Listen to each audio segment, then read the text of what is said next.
So this is day 2 and आज चाहिँ हामीले भेरिएबल्सको बारेमा पढ्नेवाला छौँ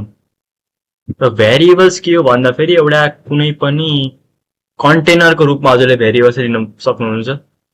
लाइक केही डाटाहरू स्टोर गर्ने केही डाटाहरू स्टोर गर्ने एउटा कन्टेनर भन्नु मिल्छ त्यसलाई लाइक जस्तै हामीले केही एउटा हजुरलाई प्र्याक्टिकलले देखाउँछु मैले लाइक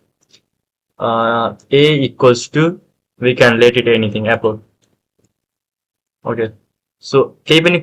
आउटपुट आएन किनकि हामीले केही पनि कन्सोल लग गरेको छैनौँ हामीले फर्स्ट लेसनमा पढेको नै हो कन्सोल लग गरे पार मात्रै यो आउटपुटमा डिस्प्ले हुन्छ भनेर सो लेट्स कन्सोल लग र जाभा स्क्रिप्टमा चाहिँ हामीले सेमिकोलन आइदर लाएको हुन्छ ओ नलाउने पनि अप्सन हुन्छ सो इट्स नट द्याट कि लाउनै पर्छ भनेर तर लाउन राम्रो मानिन्छ लाइक सो या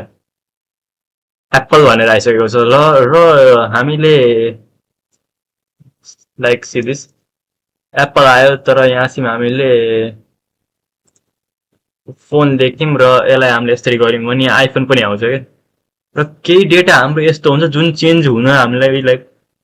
नचेन्ज भइदियो हुन्थ्यो जस्तो लाग्छ कि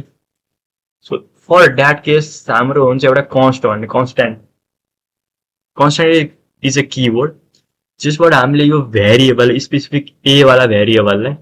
कन्स्ट्यान्ट गर्नु मिल्छ मतलब केही पनि चेन्ज गर्नु मिल्दैन यसपछि हामीले यहाँबाट जस्तै हेर्नुहोस् यस assignment to constant variable so यो कन्स्ट्यान्ट भेरिएबल भएको हुनाले हामी यसलाई चेन्ज गर्नु मिलेन यदि यहाँ लेट थियो भने चाहिँ आइफोन लेटमा चाहिँ हामीले चेन्ज गर्नु मिल्छ र अर्को भ्यार भन्ने हुन्छ तर यो हल्का त्यति धेरै युज हुँदैन किनकि यो ग्लोबलमा आई मिन यो भ्यारलाई पनि हामीले ग्लोबली एक्सेस गर्नु मिल्छ कि यो भेरिएबललाई सो यो त्यति धेरै रेकमेन्डेड छैन किनकि यसबाट धेरै बग्स आउने चान्सेसहरू हुन्छ सो अहिलेको लागि चाहिँ हामीले सिर्फ लेट र कन्स्टमा फोकस गरौँ सो लेटमा हाम्रो चेन्ज भइहाल्छ सो अब हामीले यसमा स्ट्रिङ मात्रै स्टोर गर्न नमिले आई मिन स्ट्रिङ मात्रै होइन अब हामीले स्ट्रिङ मात्रै नभएर अब एरेहरू सबै यसमा स्टोर गर्नु मिल्छ जस्तै अब एउटा नर्मल लियौँ कन्स्ट पाइ 3.14159 देन प्रिन्ट आयो कन्सोल लग पाइ सो यहाँ चाहिँ लेख्न सक्नुहुन्छ इट्स 3.14159 सो या तर पाइ चाहिँ हामीले चेन्ज गर्नु मिल्दैन है यस एक्ज्याक्टली सो यस्तो कुनै पनि भ्यालु जुन कन्स्ट्यान्ट हजुरले चाहनुहुन्छ त्यो हामीले डाइरेक्ट कन्स्ट्यान्टबाट स्टोर गर्दा राम्रो हुन्छ आई मिन गर्नै पर्छ प्रोडक्सन लेभलमा एटलिस्ट सो यही थियो आजको लागि let's see you in day 3 variable त्यतिमा मात्रै लिमिटेड चाहिँ छैन नि किनकि भेरिएबलमा हामीले बुलियनहरू स्टोर गर्नु मिल्छ जस्तै कि हामीले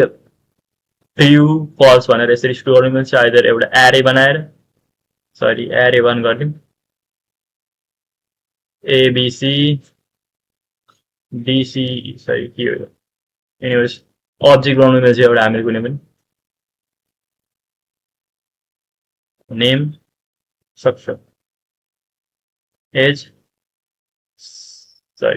19 then we can just print it है प्रिन्ट भन्दा नि कन्सोल डट लग मैले खालि बिर्सिरहेको छु console dot log then name so यसरी हामीले अब्जेक्टको डाटाहरुलाई एक्सेस गर्न मिल्छ र एरेको डाटाहरुलाई एक्सेस गर्ने अहिले हामीले यो पढ्न बाँकी छ अहिले हामीले पढ्न बाँकी छ र त्यही पनि मैले हजुरलाई यतिकै देखाउनको लागि यो लाइक 0 किन लेखेको भन्दा त्यो पनि हजुरले पछि पढ्नुहुन्छ त्यो अहिलेको कुरा भएन सो यही हो अब हाम्रो भेरिएबलमा यति नै हो धेरै केही अहिले बुझ्नु पर्ने छैन र बाँकी हामीले फलोअप गर्नु मिल्छ आई मिन पछि हामीले हेर्नु मिल्छ